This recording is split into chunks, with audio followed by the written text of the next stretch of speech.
Iran যুক্তরাষ্ট্রে চলমান সংঘাতের জেরে এবার বিশ্বজুড়ে ইন্টারনেট সংযোগও পড়েছে মারাত্মক ঝুঁকিতে। সমুদ্রের তলদেশ দিয়ে যাওয়া সাবমেরিন কেবল এখন ইরানের নতুন ভূ রাজনৈতিক অস্ত্র। হরমুজ প্রণালীতে কোনো অঘটন ঘটলে কি সত্যি অচল হয়ে পড়বে বৈশ্বিক ইন্টারনেট ব্যবস্থা? বিস্তারিত জানাচ্ছেন ত্রিবেণী তনু। বিশ্বের প্রায় ৯৯% ইন্টারনেট যোগাযোগই পরিবাহিত হয় সমুদ্রের তলদেশের সাবমেরিন কেবলের মাধ্যমে। চলমান সংঘাতের মধ্যে ইরানের আইন প্রণেতারা এবার গুগল, মেটা এবং মাইক্রোসফটের মতো বৈশ্বিক প্রযুক্তি জায়ান্টদের ওপর বার্ষিক ফি ধার্য করার পরিকল্পনা করেছেন, কারণ এই প্রতিষ্ঠানগুলোর ফাইবার অপটিক কেবল গেছে হরমুজ প্রণালীর তলদেশ দিয়ে। টাইম ম্যাগাজিনের প্রতিবেদন অনুযায়ী এই করিডোরে সামান্যতম বিঘ্ন ঘটলে বিশ্বজুড়ে ইন্টারনেট সেবা বিচ্ছিন্ন হতে পারে। বিশেষজ্ঞদের মতে এর ফলে শুধু সামাজিক যোগাযোগ মাধ্যম বা অনলাইন গেমিং ব্যাহত হবে না, বরং সামরিক যোগাযোগ, আর্থিক লেনদেন, ক্লাউড কম্পিউটিং এবং ই-কমার্সের মতো জরুরি ডিজিটাল সেবাও স্থবির হয়ে পড়বে। ইরান সরকার এখনো কোনো আনুষ্ঠানিক আইন পাশ না করলেও সমুদ্রের তলদেশের কেবলগুলোর উপর নিয়ন্ত্রণ প্রতিষ্ঠার এই আকাঙ্ক্ষা মূলত হরমুজ প্রণালীতে নিজেদের আধিপত্য বিস্তারেরই অংশ। কোয়ালিটি সম্পন্ন আন্তর্জাতিক মানের still bar CSRM, committed for better still. ইরানের সংসদীয় বোর্ডের সদস্য হোসেন আলী হাজিদেলিগানি বলেন, হরমুজ প্রণালী আল্লাহর দেওয়া এক নিয়ামত যা ইরানের নিয়ন্ত্রণে রয়েছে। অন্যদিকে দেশটির সামরিক মুখপাত্র ইব্রাহিম জোলফাগারি সরাসরি সামাজিক মাধ্যমে পোস্ট করে জানিয়েছেন তারা ইন্টারনেট কেবলের উপরও ফি ধার্য করবেন। সংশ্লিষ্ট গণমাধ্যমগুলো ইঙ্গিত দিয়েছে বিদেশি কোম্পানিগুলোকে ইরানি আইনের অধীনে কাজ করতে বাধ্য করা হতে পারে।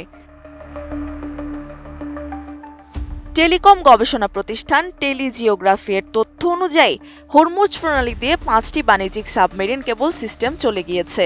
লোহিত সাগর থেকে ওমান উপসাগর পর্যন্ত বিস্তৃত এই করিডোরটি ইউরোপ, আফ্রিকা এবং এশিয়ার মধ্যে সিংহভাগ ডেটা ট্রাফিক বহন করে।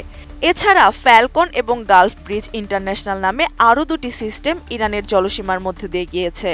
হরমুজ প্রণালী শুধু জ্বালানি পরিবহনের সংকীর্ণ পথ নয়, এটি বিশ্বের অন্যতম গুরুত্বপূর্ণ ডিজিটাল ব্লকিং পয়েন্ট। এখানে কোনো বিপর্যয় ঘটলে কাতার, বাহরাইন এবং কুয়েতের মতো বিকল্প কেবলহীন দেশগুলো তাৎক্ষণিকভাবে অচল হয়ে পড়বে। টাটা কমিউনিকেশনসের পক্ষ থেকে জানানো হয়েছে, সাধারণত সেকেন্ডের মধ্যে বিকল্প রুটে ডাটা স্থানান্তরের ব্যবস্থা থাকে। তবে বিশেষজ্ঞদের শঙ্কা, হরমুজ প্রণালীর ডেটার পরিমাণ এত বেশি যে বড় ধরনের ক্ষতি হলে বিকল্প রুটগুলো সেই চাপ সামলাতে পারবে না। যেমন ভারতে মাত্র 24 ঘন্টার ইন্টারনেট বিভ্রাটের কারণে দেশটির আইটি খাতের প্রায় $920 মিলিয়ন ক্ষতি হতে পারে। যুদ্ধকালীন পরিস্থিতিতে ক্ষতিগ্রস্ত কেবল মেরামত করাও অত্যন্ত জটিল। বিশ্বে মাত্র 60টির মতো বিশেষায়িত মেরামতকারী জাহাজ রয়েছে, যাদের যুদ্ধক্ষেত্রে কাজ করতে সামরিক পাহারার প্রয়োজন হবে। আইনি বিশেষজ্ঞরা অবশ্য বলছেন, মার্কিন নিষেধাজ্ঞার কারণে আমেরিকার প্রযুক্তি জায়ান্টগুলোর পক্ষে ইরানকে কোনো অর্থ দেওয়া সম্ভব নয়। কিন্তু অর্থ প্রদানে অস্বীকৃতি জানালে ডুবুরি, চালকহীন যান বা মাইনের মাধ্যমে কেবলগুলোতে নাশকতার ঝুঁকি বাড়বে। 2024 সালের ফেব্রুয়ারিতে লোহিত সাগরে হুতিদের আক্রমণে কয়েকটি সাবমেরিন কেবল কেটে গিয়েছিল।